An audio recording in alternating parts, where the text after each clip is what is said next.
जय हिंद साथियों, स्वागत है आपका आपके अपने परिवार भारतवर्ष क्लासेस में। इस वीडियो में हम करने वाले हैं आपके आज वीकली टेस्ट में आने वाले हिंदी के क्लास 8 के लिए जो प्रश्न आएंगे उसी को आंसर्स नोट कर लीजिए। सभी बच्चों के लिए इम्पोर्टेंट है बच्चा। और हाँ, आप लोगों ने भारतवर्ष क्लासेस को सब्सक्राइब नहीं किया है बच्चा, तो प्लीज़ प्लीज़ सब्सक्राइब ज़रूर कीजिए बच्चा। इतना मैं आपके लिए करता हूँ, मुझे भी मोटिवेट कीजिए। कम से कम 50 के तो कर ही दीजिए ना। आप लोगों से एक उम्मीद है, देखते हैं कितनी जल्दी आप कर पाते हो। और यही प्रश्न जो मैंने करवाए थे वही आया है। पहला प्रश्न पूछा गया है, पुष्प की अभिलाषा कविता के कवि कौन है? विकल्प है रामचंद्र शुक्ल, जयशंकर प्रसाद, सूर्यकांत त्रिपाठी निराला, माखनलाल चतुर्वेदी। तो यहाँ पे सही उत्तर क्या होगा? बिल्कुल सही, पुष्प। पुष्प मतलब फूल। फूल कैसा है? लाल है। तो लाल किस में आ रहा है? इसमें आ रहा है लाल। माखनलाल चतुर्वेदी। अब आपका JCRT जो पैटर्न है बहुत ही अच्छा कर दिया है। अब आपके वीकली टेस्ट में आपके बुक से ही प्रश्न आ रहे हैं, तो बहुत ही खुशी की बात है। पाठ के अनुसार पुष्प की अभिलाषा क्या है? देवों के सिर पर चढ़कर इठलाने की, सम्राट के शव पर डाले जाने की, वीर के पैरों तले बिछने की, प्रेमी को ललचाने की। तो उसकी इच्छा क्या होती है बताइए? उसकी इच्छा एक ही होती है, वीरों के पैरों तले बिछ जाने की। वो ना तो देवों के सिर पर चढ़कर इठलाना चाहता है, ना ही सम्राट के शव पर डाला जाना चाहता है, ना ही प्रेमी को ललचाना चाहता है। इनमें से पुष्प का समानार्थी शब्द क्या है? पुष्प को हम लोग क्या क्या बोलते हैं? सुमन बोलते हैं, बिल्कुल सही। कोयल नहीं बोलते हैं, पेड़ नहीं बोलते हैं, बादल नहीं बोलते। कुसुम बोलते हैं, प्रसून बोलते हैं, सुमन बोलते हैं, ठीक है, फूल बोलते हैं। ये सभी होगा समानार्थी। पुष्प अपनी अभिलाषा किससे व्यक्त करता है? राजा से, वनमाली से, ईश्वर से, प्रेमी से। देखिए, मैंने ये प्रश्न पहले ही करवा दिया था। यदि आपने प्रीवियस को देखा होगा तो उसमें भी मैंने करवाया था। तो पुष्प अपनी अभिलाषा वनमाली से व्यक्त करता है। खा उत्तर सही है। पांचवा प्रश्न, पुष्प को किस चीज पर चढ़ने की चाहत नहीं है? वो कहाँ नहीं चढ़ना चाहता है? पेड़ पर, छत पर, शव पर या पहाड़ पर? आप कविता को पढ़े हैं तो कविता में ना तो पेड़ का जिक्र है, ना ही छत का जिक्र है, ना ही पहाड़ का जिक्र है। वहाँ पे केवल और केवल शव का जिक्र है। गा उत्तर सही है।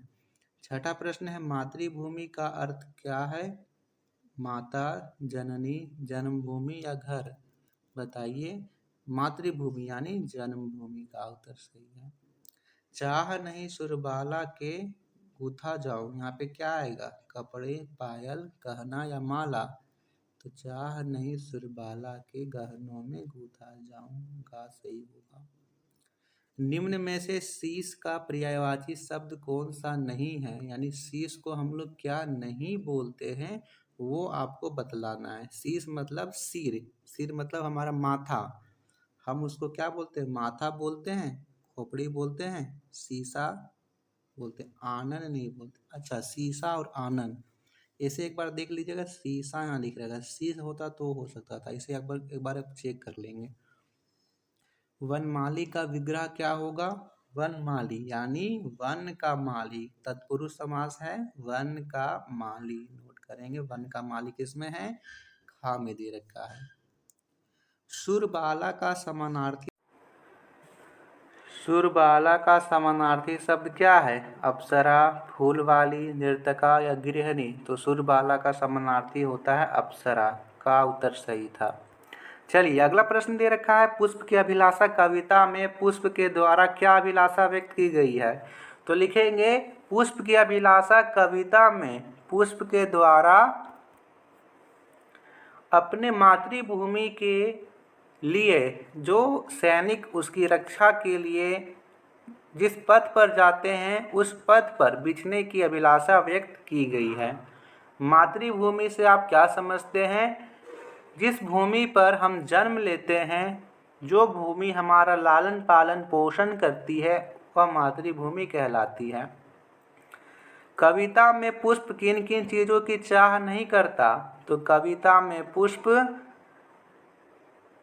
शव पर चढ़ने की चाह नहीं करता, कविता में पुष्प सुरबाला के गहनों में गूंथे न जाने की चाहत नहीं करता, और कविता में पुष्प देवों के सिर पर चढ़कर इठलाने की चाहत नहीं करता। इन पंक्तियों का आशय स्पष्ट कीजिए। मुझे तोड़ लेना वनमाली, उस पद पर देना तुम फेंक, जिस मातृभूमि पर शीश चढ़ाने, जिस पर जाए उड़ने की। यानी इन पंक्तियों का आशय इसे इस प्रकार लिखना है। प्रस्तुत पंक्तियाँ हमारे पाठ्य पुस्तक भाषा मंजरी के पाठ 1 कविता पुष्प की अभिलाषा से ली गई है, जिसके रचयिता माखनलाल चतुर्वेदी हैं।